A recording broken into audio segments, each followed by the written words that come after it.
Very good morning students. आज हम class +1 का नेक्स्ट चैप्टर करेंगे, that is the chapter 5। The name of the chapter is the state of a matter. As you know what is a matter, this word you have learned in our class +1. Matter is anything which occupies space and having a mass, or we can classify the matter on the basis of physical and chemical properties. और physically अगर हम बात करें तो matter are of a 3 types: solid, liquid and gas. तो we have to differentiate between a solid, liquid and gas. First point देखो, जो solid है बेटा, सॉलिड के जो मॉलिक्यूल्स हैं, सॉलिड जिससे मिलके बनता है, वो क्या होते हैं, बहुत ही क्लोजली पैक्ड होते हैं। Let's suppose if I am taking a one brick, एक ईंट की बात करूँ तो ईंट जो है वो मिट्टी से मिलके बनती है। आपको पता है जो उसमें मिट्टी के पार्टिकल्स हैं वो बहुत ही पास होते हैं, जिसको हम क्या बोल देते हैं, दे आर क्लोजली पैक्ड, वो बहुत ही पास हैं। और जो गैस के मॉलिक्यूल है वो बहुत ही दूर होते हैं। आपको पता है कि जैसे अगर हमने एक रूम में परफ्यूम की बॉटल से स्प्रे करा अपनी बॉडी के ऊपर तो उसकी खुशबू दूर तक चली जाती है। तो इट मीन्स कि उसके जो पार्टिकल्स हैं वो बहुत ही दूर हैं, वो फैल जाते हैं। जबकि गैस के पार्टिकल्स वो लेस क्लोजली पैक्ड है। जैसे अगर हम पानी को एक जगह घेरते हैं तो वो थोड़ी दूर तक ही बह पाता है, उसका जो फ्लो करने की पावर है वो बहुत ही कम है। तो हम बोल देते हैं कि जो लिक्विड के पार्टिकल्स हैं वो बहुत ही लेस क्लोजली पैक्ड है और गैस के पार्टिकल एक दूसरे से बहुत ही दूर हैं, they are far apart from one another. अब हम बात करें इंटरमॉलिक्यूलर फोर्स ऑफ अट्रैक्शन की। अगर सॉलिड के मॉलिक्यूल बहुत ही पास है बेटा, ये पास है, तो इनके बीच में इंटरमॉलिक्यूलर फोर्स ऑफ अट्रैक्शन कैसा होगा, स्ट्रॉन्ग। जैसे अगर हम अपने फैमिली मेंबर की बात करें तो हम अपने फैमिली मेंबर से रोज मिलते हैं, वो हमारे बहुत ही पास रहते हैं as compare to our relatives. जो हमारे रिलेटिव्स हमसे बहुत किसी और कंट्री में रहते हैं या किसी और सिटी में रहते हैं तो हमसे दूर रहते हैं, हम उनसे कभी मिलते हैं तो हमारी उनसे अट्रैक्शन कम होती है। तो इसी वजह से जो मॉलिक्यूल बहुत ही पास है, क्लोजली पैक्ड है, दे have a strong intermolecular attraction as compared to that the molecules which are far apart from each other they have a negligible attraction, उनमें है ही नहीं अट्रैक्शन। अब जो फॉरेन कंट्री में रहते हैं तो हमारे पास उनके साथ कम अट्रैक्शन होती है क्योंकि हम कब वहाँ पर कभी जा ही नहीं सकते। But as compare to that relatives जो हमसे एक दूसरी सिटी में रहते हैं, let's suppose I am living in a Karnal और my relatives is living in Delhi, तो I can go to Delhi because it is approximately 3 to 4 hour by a bus. So we can meet anyway, we can meet in a month or we can meet once time in a year. So they have a weak attraction as compared to solid but greater than as compared to gas, because in gas the particles are very far apart from each other, they have a negligible attraction.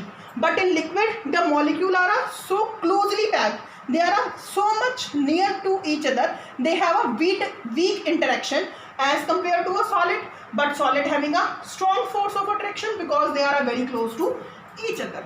Next is the density. अगर हम density की बात करें तो आपको पता है density क्या, density is mass by volume. अब जो mass है you can say weight है, density is directly proportional to mass. तो mass किसका ज़्यादा होता है बेटा, solid का। तो डेंसिटी किसकी ज़्यादा होगी, सॉलिड की। गैस की बहुत ही कम और लिक्विड की बहुत मीडियम होगी इन बिटवीन द सॉलिड और गैस।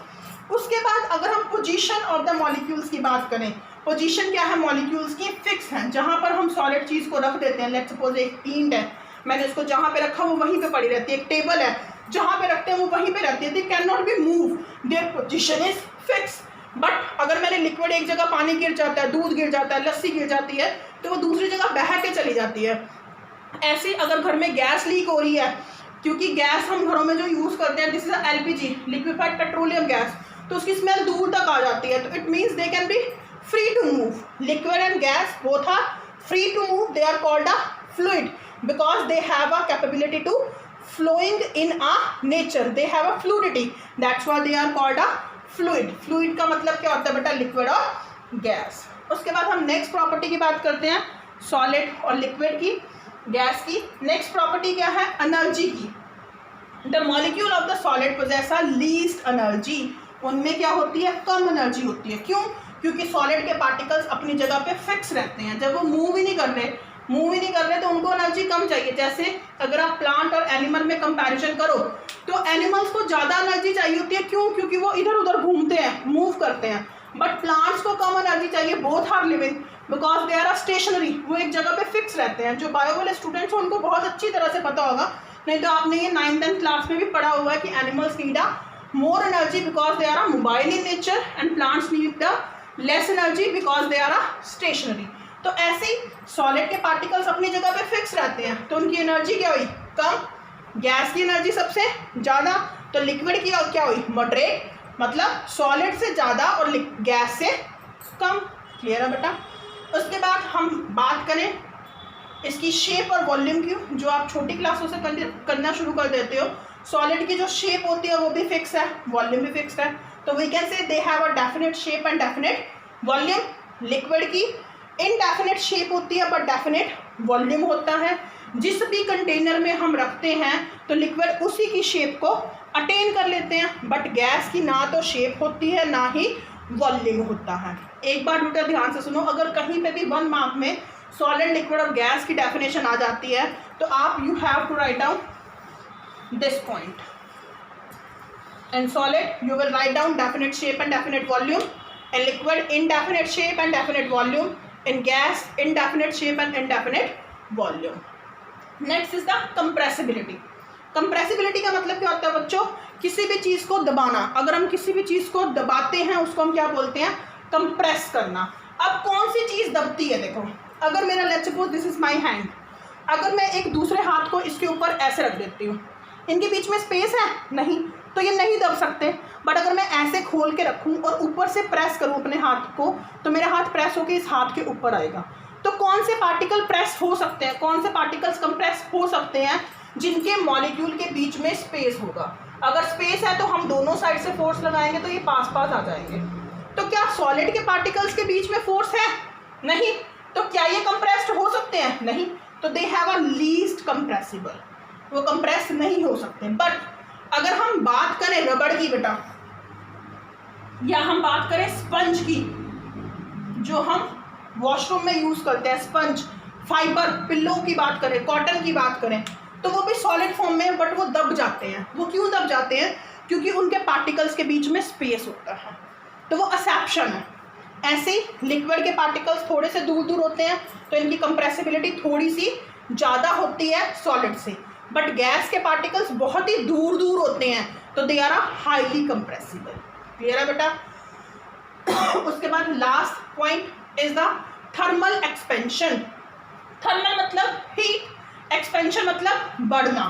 देखो अगर कोई भी चीज़ सॉलिड है, लेट्स सपोज एक बेड है, एक टेबल है, उसके ऊपर जितनी मर्जी लाइट पड़ती रहे, जितनी मर्जी उसके सनलाइट पड़ती रहे, सनलाइट मतलब we are providing a heat one type of, तो क्या वो एक्सपैंड, क्या वो अपने आप बढ़ जाते हैं।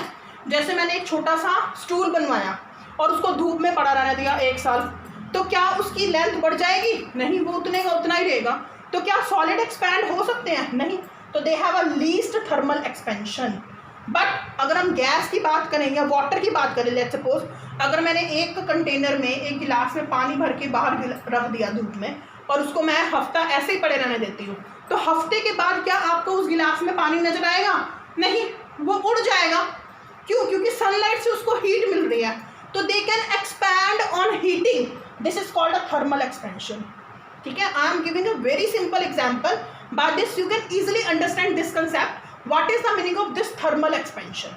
तो लिक्विड आ रहा thermally expand, but if I am talking about a gas, तो गैस के पार्टिकल्स तो बहुत ही ज़्यादा दूर दूर हैं, वो पहले से ही मूविंग इन नेचर है, तो they are a highly thermal expansion. क्यों, क्योंकि वो वार्म अप, वो सनलाइट से अगर गर्म होते हैं तो गर्म होने से वो इधर उधर और जल्दी मूव करते हैं। जैसे हम कहते हैं कि समर्स में लू चल रही है, लू मतलब गर्म हवा, वो हवा गर्म किससे हुई, सनलाइट से गर्म हुई, तो सनलाइट से गर्म होकर वो इधर उधर फ्लो करती है, तो they can be easily expand, तो this is called a thermal expansion. Thermal is related with the heat. तो this is the difference between solid, liquid and gas, जो आपने पहले 10th क्लास में भी किया होगा और फर्स्ट चैप्टर में भी किया हुआ है। This is a very easy. अगर इसमें आपको किसी भी टर्म का मीनिंग समझ नहीं आया, you can ask and comment. उसके बाद हम नेक्स्ट टॉपिक करेंगे इंटरमॉलिक्यूलर फोर्स, जो हम नेक्स्ट वीडियो में करेंगे। Thank you, bye bye and have a nice day everyone.